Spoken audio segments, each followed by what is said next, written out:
जय हिंद दोस्तों। Welcome to the open exam YouTube channel. तो दोस्तों आज 12 अप्रैल है और 12 अप्रैल से जितने भी करंट अफेयर्स के इंपॉर्टेंट क्वेश्चन बनेंगे उन सभी को इस वीडियो में देखेंगे। दोस्तों अगर वीडियो आपको पसंद आती हो तो वीडियो को लाइक कर दीजिएगा और साथ में अपने दोस्तों के साथ और स्टडी ग्रुप में शेयर भी कर दीजिएगा। दोस्तों आप हमसे इंस्टाग्राम पेज पर भी जुड़ सकते हैं। पेज का नाम है नॉलेज अड्डा 07, जहाँ 68,000 स्टूडेंट पहले से जुड़े हुए हैं। दोस्तों आपको इस पेज पर भी डेली बेसिस पर करंट अफेयर्स और जीके जीएस के इंपॉर्टेंट क्वेश्चन प्रोवाइड की जाती है। तो दोस्तों आप हमसे इंस्टाग्राम पेज पर भी जुड़ सकते हैं। दोस्तों जो भी स्टूडेंट इस चैनल पर नए हैं इस चैनल को सब्सक्राइब कर दीजिएगा और साथ में बेल आइकन को भी प्रेस कर दीजिएगा, जिससे इस चैनल से जुड़ी सारी अपडेट्स आपको मिलती रहेगी। तो चलिए दोस्तों वीडियो को शुरू करते हैं। दोस्तों ये हमारा कल का क्वेश्चन ऑफ द डे था कि हाल ही में कौन सा देश लगातार छठे महीने भारत का शीर्ष कच्चा तेल आपूर्तिकर्ता बना है। तो इसका आंसर हो जाएगा रूस। ठीक है दोस्तों, तो याद रखिए रूस होगा। चलिए नेक्स्ट क्वेश्चन देखते हैं जो आज का है। हाल ही में किस पार्टी को राष्ट्रीय पार्टी का दर्जा दिया गया है। तो अभी आम आदमी पार्टी को राष्ट्रीय पार्टी का दर्जा दिया गया है। ठीक है, आम आदमी पार्टी को राष्ट्रीय पार्टी का दर्जा दिया गया है। और आप ये जो तीन नाम देख रहे हैं, तृणमूल कांग्रेस, राष्ट्रवादी कांग्रेस पार्टी और भारतीय भारतीय कम्युनिस्ट पार्टी, ये तीनों को राष्ट्रीय पार्टी का दर्जा से हटा दिया गया। ठीक है, मतलब इन तीनों के पास पहले से राष्ट्रीय पार्टी का दर्जा था लेकिन इसको अब हटा दिया गया है। और आम आदमी पार्टी के पास नहीं था लेकिन इसको दे दिया है। क्यों दे दिया गया है? क्योंकि इसके कुछ शर्तें होती है कि राष्ट्रीय पार्टी वही हो सकता है, उसके कुछ शर्त जो उस शर्त को पूरा करता हो। और शर्त क्या क्या होता है तो उसको भी देख लेते हैं। तो चलिए एक रफ में लिखते हैं क्या क्या होता है। तो देखिए दोस्तों इसका शर्त क्या क्या होता है कि 4 राज्यों में उसको मान्यता प्राप्त होना चाहिए। ठीक है, कम से कम 4 राज्यों में मान्यता प्राप्त होना चाहिए।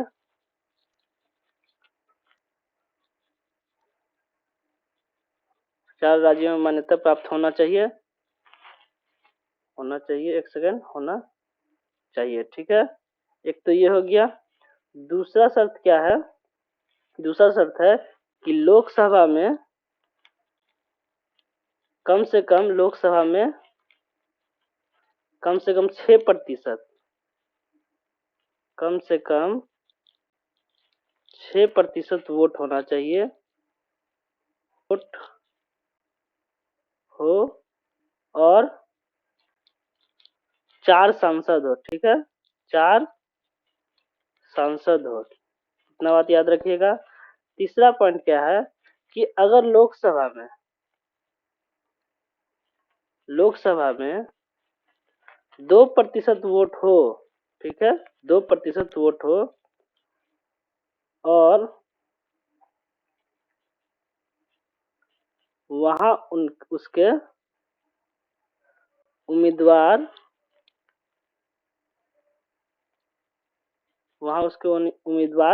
कम से कम 3 राज्य से हो। ठीक है, 3 राज्य से हो, तब जाके उसको राष्ट्रीय पार्टी का दर्जा मिलता है। तो ये क्या हो गया? राष्ट्रीय पार्टी का दर्जा, राष्ट्रीय पार्टी का दर्जा के लिए शर्त। ठीक है, तो इतना शर्त है। ठीक है, समझ गए। तो देखिए अभी हमारे भारत में टोटल जो राष्ट्रीय पार्टी है, टोटल राष्ट्रीय पार्टी कितना है अभी टोटल भारत में? आज से पहले तो टोटल 8 थे। लेकिन अब जो है वो 6 हो गया है। क्यों हो गया? क्योंकि ये 3 को राष्ट्रीय पार्टी का दर्जा समाप्त कर दिया गया। ठीक है, तो अभी 6 कौन कौन सा है? अभी फिलहाल में 6 है अब 8 याद मत रखिएगा। ठीक है, 6 है। 6 कौन कौन सा है? तो पहला तो है बीजेपी, दूसरा कांग्रेस, तीसरा है बहुजन समाज पार्टी,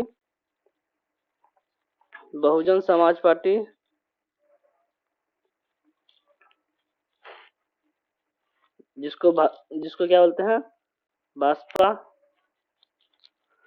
और क्या, ये हो गया 1, ये हो गया 2, ये हो गया 3, चौथा हो जाएगा भारतीय कम्युनिस्ट पार्टी, भारतीय कम्युनिस्ट पार्टी। अब देखिएगा, बोलिएगा कि यहाँ पे देखिए भारतीय कम्युनिस्ट पार्टी यहाँ भी है, तो बोलिएगा जब इसका दर्जा समाप्त हो गया तो फिर यहाँ पे क्यों लिखे हैं? तो एक याद रखिएगा कि ये भारतीय कम्युनिस्ट पार्टी है, ठीक है, इसको बोलते हैं भाकपा, ठीक है, भाकपा। और ये एक भारतीय कम्युनिस्ट पार्टी, और ब्रैकेट में लिखते हैं मार्क्सवादी, ठीक है, मार्क्सवादी। और इसको हम लोग बोलते हैं, सॉरी, माकपा, ठीक है, माकपा, ये भाकपा नहीं है, माकपा है, ठीक है, माकपा। ये हो गया भाकपा। तो भाकपा का जो राष्ट्रीय पार्टी का ये सदस्य, ये मतलब दर्जा था, वो समाप्त हो गया। किसका समाप्त हो गया है? तो भाकपा का। लेकिन अभी माकपा माकपा का है ही, ठीक है। और ये चार हुआ। और पांचवा कौन है? पांचवा है नेशनल नेशनल पीपुल्स पार्टी, ठीक है, नेशनल पीपल्स पार्टी, ठीक है। तो पांच हुआ, हम तो बताए छह। तो छठा कौन हो जाएगा? आम आदमी पार्टी, ठीक है, आम आदमी पार्टी, ठीक है। तो याद रखिएगा कि अभी भारत में टोटल राष्ट्रीय पार्टी का दर्जा कितने मतलब पार्टी को मिला है? 6 को।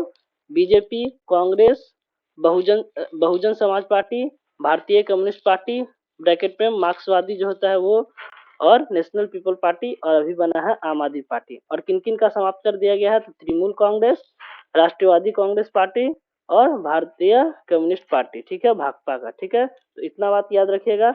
और अगर आपसे पूछे कि आम आदमी पार्टी को जो राष्ट्रीय का दर्जा मिला है, तो क्या ये सभी शर्तों को मतलब फॉलो करता होगा? 4 राज्यों में मान्यता प्राप्त होगा? तो हाँ है। 4 राज्यों में कौन कौन सा राज्य में है? तो वो भी जान लेते हैं। दिल्ली में है, गोवा में है, पंजाब में है, और एक है गुजरात में, ठीक है। तो ये 4 राज्य में कौन है? आम आदमी पार्टी, ठीक है, समझ गए। चलिए नेक्स्ट क्वेश्चन देखते हैं क्या है। हाल ही में ऑर्नियस मास्टर 2023 पुरुष एकल खिताब किसने जीता है? तो याद रखिएगा कि अभी ऑर्नियस मास्टर जो ऑर्नियस मास्टर 2023 मतलब ये हुआ है, खेल हुआ है, तो उसमें पुरुष एकल खिताब किसने जीता है? तो भारत के प्रियांशु राजावत ने जीता है, ठीक है, प्रियांशु राजावत ने जीता है, ठीक है, याद रखिएगा प्रियांशु राजावत ने जीता है, ठीक है। चलिए अब देखते हैं कि इसमें ये तो पुरुष एकल का ही सिर्फ यहाँ पे है, तो हम लिस्ट दे दे रहे हैं, उसमें सारा है, पुरुष एकल का भी है, महिला एकल का भी है, और फिर पुरुष युगल का भी है, महिला युगल का है, मिश्रित का है। तो यहाँ पे तो पता चल गया कि आपको पुरुष एकल में कौन जीता है? प्रियांशु राजावत, क्योंकि ये भारत का था, तो इसीलिए हम क्वेश्चन दे दिए। अब हम आपको लिस्ट दे देते, देखिए। तो ऑर्नियंस मास्टर इसके विजेता और विजेता का लिस्ट है। तो ये 11वां संस्करण था जो 4 से लेकर 9 अप्रैल तक चला है, ठीक है। और स्थान कहाँ हुआ है? तो ऑर्नियंस सेंटर वर्ल्ड लोइर फ्रांस में होता है, ठीक है, ये फ्रांस में ही होता है, ठीक है। और देखिए पुरुष एकल में प्रियांशु राजावत जीता है जो भारत के है, और किसे हराकर जीता है? तो मगनुस जॉनसन को, ठीक है। इसी तरह महिला एकल में कौन जीता है? कैरोलिना मरीन स्पेन के है, और किसे हरा कर जीते हैं? तो वेइवे जहांग को, ठीक है। चलिए पुरुष युगल में देखते हैं, चेन बियोंग और लिउ यी, ये चीन के हैं, किसे हरा कर जीते हैं? मोहम्मद सोहिबुल फिक्री और बगास मौलाना को, ठीक है। चलिए महिला युगल में कौन जीता है? रेना मियोरा जो जापान के हैं, अयाको सकुरामोटो, ठीक है, ये भी जापान के हैं, किसे हरा कर जीते हैं? लिउ सेंगसु और टानलिंग। और मिश्रित युगल में देखेंगे तो चेन टंग जी और तो ई वेई जो मलेशिया के, और किसे हरा कर जीते हैं? तो ये होंग वेई ली चाय हसीन, इसको हरा कर जीते हैं, ठीक है। तो याद रखिएगा, ये इसका स्क्रीनशॉट भी आप ले सकते हैं, हम इसको इरेज कर दे रहे हैं, आप इसका स्क्रीनशॉट ले लीजिएगा, स्क्रीनशॉट लेकर रख लीजिएगा, याद करने में सुविधा होगा, बाद में पढ़ लीजिएगा, नहीं तो वीडियो को दोबारा देख लीजिएगा तो समझ में आ जाएगा, याद भी हो जाएगा। तो आप इसका स्क्रीनशॉट ले सकते हैं। चलिए नेक्स्ट क्वेश्चन देखते हैं। आईएमएफ ने 2023-2024 के लिए भारत की जीडीपी वृद्धि दर के अनुमान को घटाकर कितना कर दिया है? तो घटाकर कितना कर दिया है अभी? तो घटाकर कर दिया है 5.9%। तो घटाकर 5.9% किया है, तो पहले कितना था? पहले लगाया था 6.1%, ठीक है, पहले कितना लगाया था? 6.1% से घटाकर 5.9% कर दिया है। अब देखिए कि अब आरबीआई भी भारत का जीडीपी का अनुमान लगाया था। आरबी आरबीआई भी भारत का जीडीपी का अनुमान लगाया था, जो पहले लगाया था 6.4%, उसे बढ़ाकर 6.5% कर दिया है। ठीक है, 6.5%, पहले 6.4 लगाया था आरबीआई, उसे बढ़ाकर 6.5 कर दिया। देखिए यहाँ पे आईएमएफ क्या कर रहा है, जो घटा दे रहा है, 6.1 से 5.9 कर दिया, लेकिन आरबीआई क्या किया है, 6.4 से 6.5 बढ़ा दिया है। और इसी तरह आईएमएफ ही क्या किया था कि पूरा वर्ल्ड में जो वृद्धि दर होगा, मतलब पूरे वर्ल्ड का, ये तो भारत का है, ये बता कि वैश्विक वैश्विक वृद्धि दर जो होगा, जीडीपी का वैश्विक वृद्धि दर, वो कितना प्रतिशत से बढ़ जाएगा, 2.8% से बढ़ जाएगा। ठीक है, वृद्धि होगा। ठीक है, पूरा विश्व में, वर्ल्ड में। ठीक है, तो इतना बात याद रखिए। अब चलिए, बात हुई है आईएमएफ की, तो आईएमएफ के बारे में थोड़ा सा जान लेते हैं। आईएमएफ के बारे में थोड़ा जानेंगे। तो देखिए, आईएमएफ का तो पहले फुल नेम ही पूछ लेता है। तो इसका फुल नेम होता है इंटरनेशनल इंटरनेशनल मॉनेटरी फंड। ठीक है, इतना बात याद रखिएगा। उसके बाद इसका फॉर्मेशन आपसे पूछेगा, तो फॉर्मेशन भी याद रखिएगा। फॉर्मेशन हुआ था 27 दिसंबर 1945 को। आपसे हेड क्वार्टर पूछेगा, तो हेड क्वार्टर है वाशिंगटन डीसी। और क्या पूछेगा, तो इससे पूछेगा कि मेंबर कितना है, तो 190 कंट्रीज मेंबर है, जिसमें से 189 यूएन कंट्रीज है, एंड एक जो है कौन है, कोसोवो। ठीक है, कोसोवो, इतना बात याद रखिएगा। और यहाँ के मैनेजिंग डायरेक्टर कौन है, एमडी कौन है, मैनेजिंग डायरेक्टर कौन है, तो क्रिस्टीना जॉर्ज जॉर्जिका जॉर्जिया। ठीक है, और यहाँ का डिप्टी मैनेजिंग डायरेक्टर कौन है, तो वो भारतीय मूल के ही है, गीता गोपीनाथ। इतना बात याद रखिएगा। ठीक है, आईएमएफ के बारे में। चलिए नेक्स्ट क्वेश्चन देखते हैं। हाल ही में राज्य ऊर्जा दक्षता सूचकांक 2021-22 रिपोर्ट किसके द्वारा जारी की गई है, तो राज्य ऊर्जा दक्षता सूचकांक 2021-22 रिपोर्ट किसके द्वारा जारी की गई है, तो याद रखिएगा, ये राजकुमार सिंह के द्वारा जारी की गई। ठीक है, राजकुमार सिंह के द्वारा। ये बीजेपी से बिलोंग करते हैं। ठीक है, और ये लोकसभा के सदस्य है, लोकसभा के सदस्य है, आरा बिहार के सांसद है। ठीक है, आरा लोकसभा के। ठीक है, आरा लोकसभा के है। ठीक है, जो बिहार में पड़ता है। ठीक है, बिहार में है। चलिए, और ये कौन है, कौन सा मंत्री है ये, तो इनके पास ऊर्जा मंत्री है। ठीक है, ऊर्जा मंत्री, ये भी बात याद रखिएगा। चलिए नेक्स्ट क्वेश्चन देखते हैं। हाल ही में विश्व शतरंज आर्गेडन आर्मगेडन एशिया और ओशिनिया इवेंट का खिताब किसने जीता है, तो ये जीता है डी गुगेस ने। ठीक है, डी गुकेश ने। ठीक है, ये कौन है, तो भारत के पहले सबसे युवा ग्रैंड मास्टर है, सबसे युवा ग्रैंड मास्टर। ठीक है, और ये किसे हराकर जीते हैं, तो ये हराया है नोदिरबेक अब्दुल अब्दुसातुरोव को। ठीक है, समझ गए। और ये कहाँ से बिलोंग करते हैं, उज्बेकिस्तान से। उज्बे एक सेकेंड, उज्बेकिस्तान से बिलोंग करते हैं।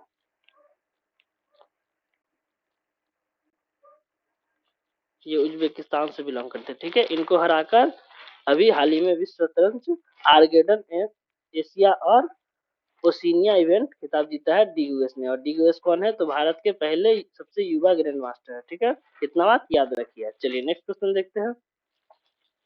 हाल ही में किसके द्वारा जम्मू में ट्यूलिप गार्डन खोला गया है, तो जम्मू में ट्यूलिप गार्डन किसके द्वारा खोला गया है, तो ये खोला गया है मनोज सिन्हा के द्वारा। और मनोज सिन्हा कौन है, तो उपराज्यपाल है। ठीक है, उपराज्यपाल है कहाँ के, जम्मू कश्मीर के, ठीक है, जम्मू कश्मीर के।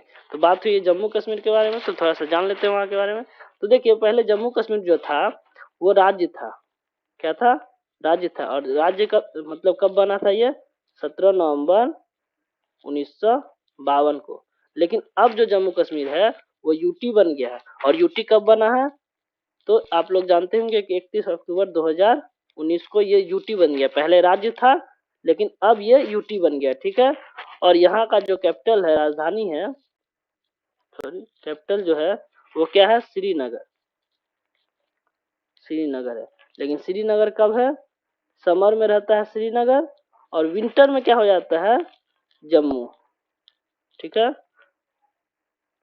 विंटर में जम्मू। इतना बात याद रखिएगा। यहाँ टोटल डिस्ट्रिक्ट कितना है?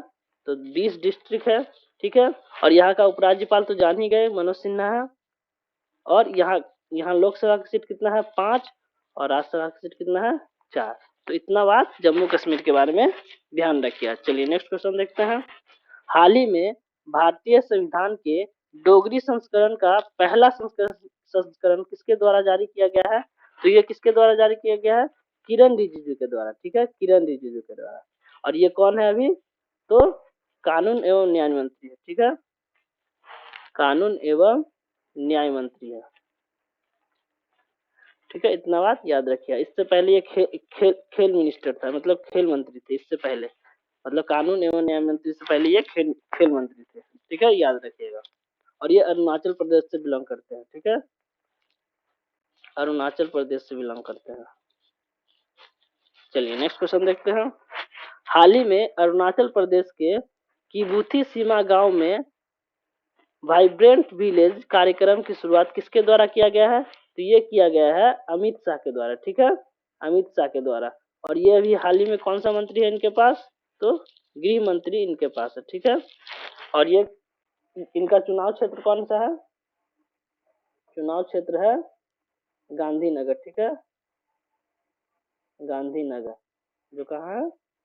गुजरात में, ठीक है। इतना बात याद रखिएगा अमित शाह के बारे में। चलिए नेक्स्ट क्वेश्चन देखते हैं।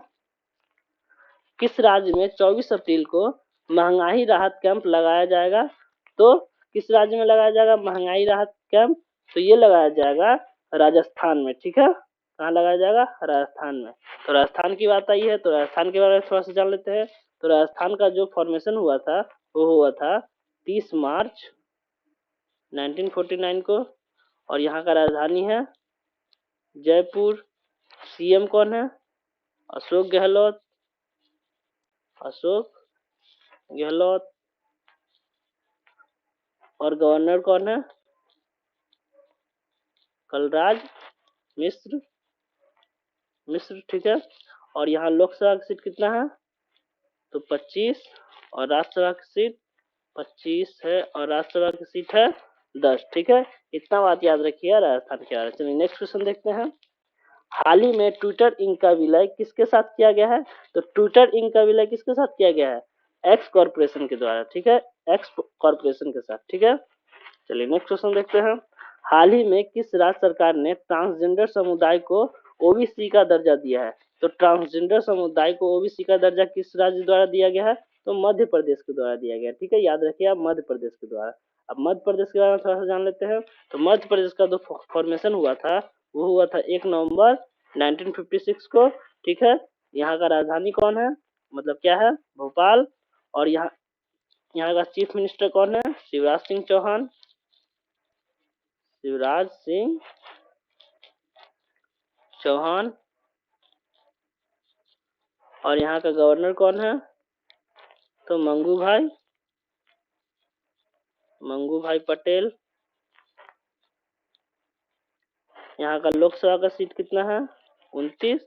और राज्यसभा का सीट कितना है? 11, ठीक है। इतना बात याद रखिएगा मध्य प्रदेश के बारे में। चलिए नेक्स्ट क्वेश्चन देखते हैं। हाल ही में राष्ट्रीय सुरक्षा मातृत्व दिवस किस दिन मनाया गया? तो 11 अप्रैल को राष्ट्रीय सुरक्षित मातृत्व दिवस मनाया गया, ठीक है। तो 11 अप्रैल को याद रखिएगा। चलिए देखते हैं नेक्स्ट क्वेश्चन। तो दोस्तों ये हमारा आज का क्वेश्चन ऑफ द डे है कि टचलेस बायोमेट्रिक कैप्चर सिस्टम विकसित करने के लिए आईआईटी बॉम्बे ने किसके साथ साझेदारी की है? तो आपको ये 4 ऑप्शन दिया गया है। आपको इसका आंसर कमेंट बॉक्स में लिखना है और इसका आंसर हम कल के वीडियो में बताएंगे। तो चलिए दोस्तों, वीडियो अगर पसंद आई हो तो वीडियो को लाइक कर दीजिएगा और साथ में अपने दोस्तों के साथ और स्टडी ग्रुप में शेयर भी कर दीजिएगा। जो भी स्टूडेंट इस चैनल पर नए हैं, इस चैनल को सब्सक्राइब कर दीजिएगा दोस्तों, और साथ में बेल आइकन को भी प्रेस कर दीजिएगा, जिससे इस चैनल से जुड़ी सारी अपडेट्स आपको मिलती रहेगी। तो चलिए दोस्तों, तब तक के लिए बाय बाय, फिर मिलते हैं अगले वीडियो में।